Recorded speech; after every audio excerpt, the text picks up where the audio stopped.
Hello friends, welcome to this engineering related channel which is helpful for diploma and degree courses in engineering.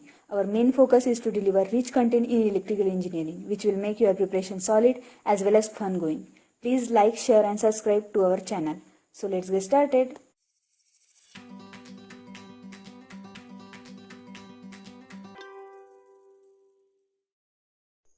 Basic electrical circuit theory series में अभी तक हमने current, charge, voltage के बारे में detail में देखा।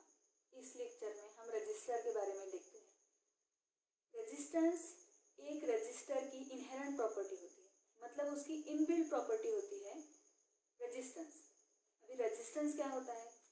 Resistance is the property of material which offers opposition to the flow of current. मतलब रेजिस्टेंस क्या करता है? हमारे सर्किट में जो करंट फ्लो होता है उसको अपोज करने का काम हमारा रेजिस्टेंस करता है, मतलब उसको ऑब्स्टेकल प्रोवाइड करता है। अगर हमने एक रिवर का एग्जांपल कंसीडर किया, रिवर में पानी फ्लो हो रहा है और उसमें बड़े बड़े स्टोन हैं, तो क्या करेंगे ये स्टोन? उस पानी के फ्लो को अपोज करेंगे। ये एग्जांपल हम हमारे सर्किट से एनालॉग कर सकते हैं, मतलब एनालॉगस हो सकता है। मतलब ये रिवर का पानी जो है हम करंट से एनालॉग कर सकते हैं और ये स्टोन्स जो होते हैं वो हम रेजिस्टेंस से एनालॉगस कर सकते हैं। मतलब ये करंट के फ्लो को रेजिस्टेंस अपोज करते हैं, इसको हम रेजिस्टेंस ये प्रॉपर्टी बोलते हैं। अभी रेजिस्टेंस एक डिसिपेटिंग एलिमेंट होता है, ये हीट डिसिपेट करता है और ये हीट हम हीटिंग एप्लीकेशन में यूज करते हैं। मतलब हीटर, आयन में हम ये डिसिपेट जो रेजिस्टेंस हीट करता है उसको यूज करते हैं। रेजिस्टेंस का यूनिट जो होता है वो ओहम होता है, उसका नोटेशन ऐसे होता है। और रेजिस्टेंस एक सिंक की तरह काम करता है। सिंक मतलब वो कोई एनर्जी हमें देता नहीं है, वो सिर्फ एनर्जी एब्सॉर्ब करेगा, वो एनर्जी प्रोवाइड नहीं करेगा, वो एनर्जी ट्रांसफर नहीं करेगा, ट्रांसमिट नहीं करेगा। रेजिस्टेंस का सिंबल हम ऐसे डिनोट करेंगे, मतलब ए से बी पॉइंट के बीच का रेजिस्टेंस ऐसे डिनोट करेंगे। अभी हम factors affecting value of resistance के बारे में देखते हैं। मतलब हमारा जो रेजिस्टेंस होता है सर्किट का, वो resistance directly proportional to length होगा और inversely proportional to area of cross section होगा। अभी हमें ये प्रोपोर्शनलिटी साइन हटाना है, इसलिए हम हमेशा कांस्टेंट ऐड करते हैं। ये कांस्टेंट यहाँ पे रेजिस्टिविटी और स्पेसिफिक रेजिस्टेंस का काम करता है। मतलब R equal to rho L by A। यहाँ पे L length of conductor, A area of cross section और रो स्पेसिफिक रेजिस्टेंस या रेजिस्टिविटी और R हमारा रेजिस्टेंस। ये हम फॉर्मूला याद रखेंगे। ये formula very very important formula है हमारे कॉम्पिटिटिव एग्जाम के पॉइंट ऑफ व्यू से। अभी हम दो कंडक्टर का एग्जाम्पल कंसिडर करेंगे। पहले कंडक्टर में हम एरिया ऑफ क्रॉस सेक्शन बड़ा लेंगे और लेंथ छोटी। दूसरे कंडक्टर में हम एरिया ऑफ क्रॉस सेक्शन छोटा लेंगे और लेंथ बड़ी लेंगे। इससे हम वैल्यू ऑफ रेजिस्टेंस निकालेंगे। अभी हमें पता है R क्या होता है? R directly proportional to L by A होता है। मतलब हमने पहले कंडक्टर में क्या किया? एरिया ऑफ क्रॉस सेक्शन बढ़ा दिया, मतलब एरिया ऑफ क्रॉस सेक्शन हमने बढ़ा दिया और लेंथ छोटी कर ली, मतलब यहाँ पे लेंथ छोटी कर ली। अभी R इनवर्सली प्रोपोर्शनल है एरिया के, तो इसका बढ़ना रेजिस्टेंस का कम करना होता है। और R डायरेक्टली प्रोपोर्शनल है लेंथ से, तो ये लेंथ कम हो गई, मतलब रेजिस्टेंस कम हो गया, मतलब ओवरऑल रेजिस्टेंस हमारा यहाँ पे कम हो रहा है। तो हम बोल सकते हैं कि इस रेजिस्टेंस, इस कंडक्टर का जो रेजिस्टेंस है वो लो रेजिस्टेंस है। अभी दूसरे कंडक्टर का R directly proportional to L, इसकी लेंथ बड़ी है, लेंथ बड़ी तो रेजिस्टेंस बढ़ेगा। और R inversely proportional to A है, एरिया कम है, मतलब एरिया कम है तो रेजिस्टेंस बढ़ेगा, मतलब ओवरऑल रेजिस्टेंस हमारा बढ़ गया। तो हम बोल सकते हैं इसका जो रेजिस्टेंस है वो ग्रेटर है। अभी फैक्टर्स अफेक्टिंग रेजिस्टेंस देखते हैं। फैक्टर्स अफेक्टिंग रेजिस्टेंस अभी हमने देखा R directly proportional to length, मतलब लेंथ एक फैक्टर हो गया जिस पे रेजिस्टेंस डिपेंड करेगा। एरिया एक फैक्टर हो गया जिस पे रेजिस्टेंस डिपेंड करेगा। और टेम्परेचर, टेम्परेचर पे भी रेजिस्टेंस डिपेंड करता है। ये टेम्परेचर पे रेजिस्टेंस डिपेंड कैसे करता है ये हम अगले वीडियो में देखेंगे। तभी हम याद रखेंगे कि टेम्परेचर पे रेजिस्टेंस डिपेंड करता है और मटेरियल पे रेजिस्टेंस डिपेंड करता है। मटेरियल पे मतलब हमारी जो रेजिस्टिविटी होती है, मतलब स्पेसिफिक रेजिस्टेंस, इस पे मटेरियल पे डिपेंड होती है।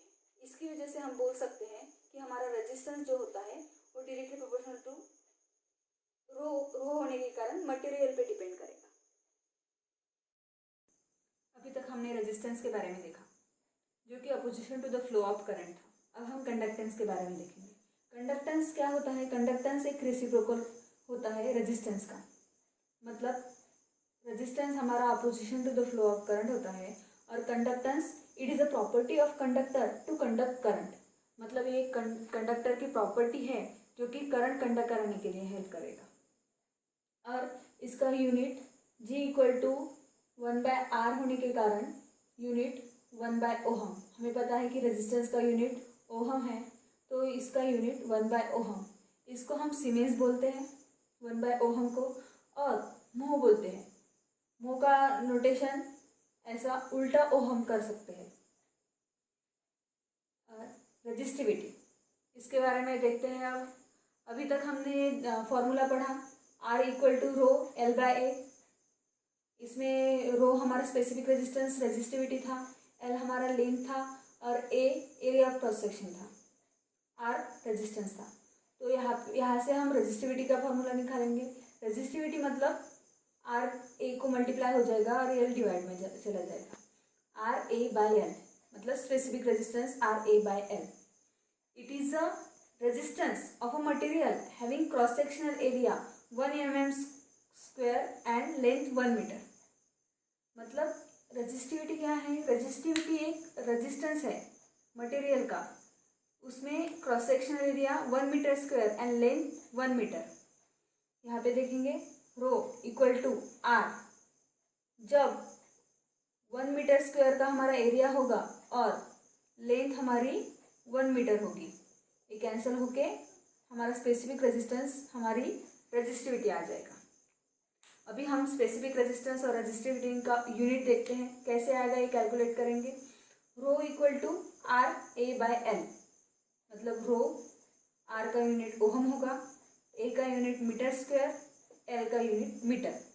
तो 1 मीटर यहाँ से कैंसिल हो गया, मतलब ओहम मीटर आ गया। यूनिट होगा ओहम मीटर, रेजिस्टिविटी का यूनिट ओहम मीटर। और रेजिस्टिविटी हमारी एरिया और लेंथ पे डिपेंड नहीं करेगी। हमारा रेजिस्टेंस हमने देखा अभी कि resistance temperature, material, length, area of cross section पे डिपेंड करता है, बट हमारी रेजिस्टिविटी जो होती है वो टेम्परेचर एंड मटेरियल पे डिपेंड करती है। मतलब डिफरेंट मटेरियल के लिए, डिफरेंट टेम्परेचर के लिए अलग अलग रेजिस्टिविटी होती है।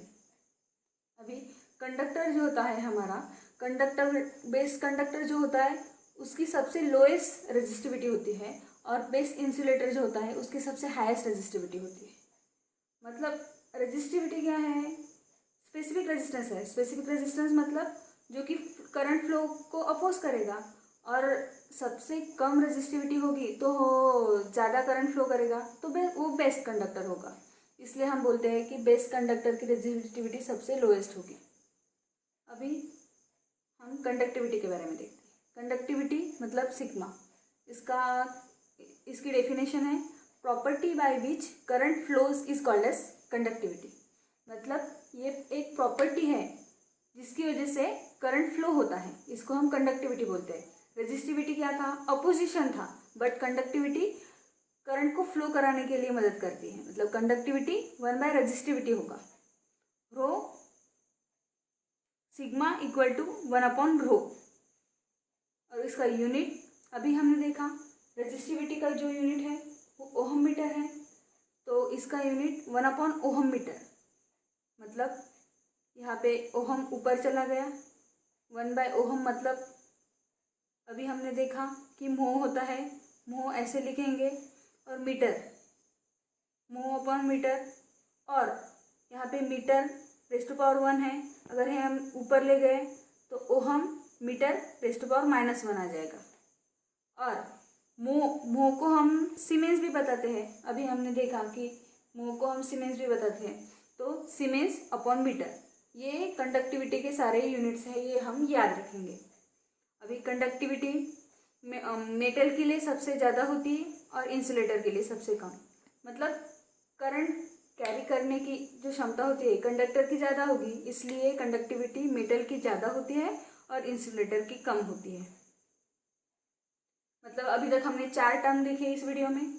एक था हमारा रेजिस्टेंस, एक था कंडक्टेंस, एक था रेजिस्टिविटी और एक था कंडक्टिविटी।